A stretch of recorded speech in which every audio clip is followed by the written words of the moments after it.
ये जो खबर है सलीम पिस्टल के बाहुबली कनेक्शन को लेकर है, जिसमें एक और महत्वपूर्ण खुलासा यहां पर हुआ है। एनडीटीवी के पास इंटरनेशनल तस्कर का वीडियो है।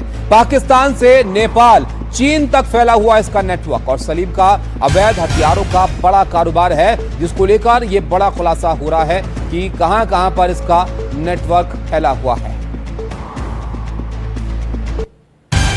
एक और खबर आपको बताएं, सलीम पिस्टल और शारिक साठा की साठगांठ भी सामने आई है। भारत नेपाल बॉर्डर पर दोनों की बड़ी प्लानिंग थी।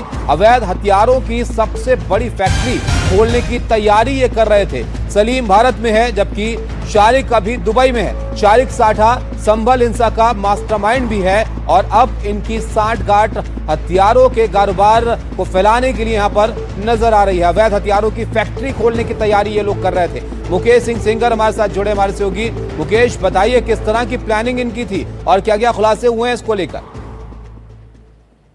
देखिए, अभी कुछ दिन पहले ही जो सलीम पिस्टल है उसको नेपाल से पकड़ा गया था और दिल्ली पुलिस उसको लेकर दिल्ली पहुंच गई थी।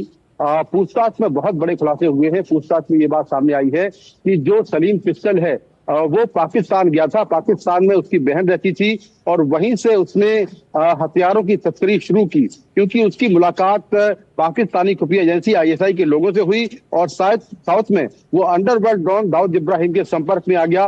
काफी लंबे समय तक ये सोने की तस्करी करता रहा, लेकिन बाद में इसने पाकिस्तान से हथियार मंगाना शुरू किए। इसके बाद 2023 में दुबई भाग गया।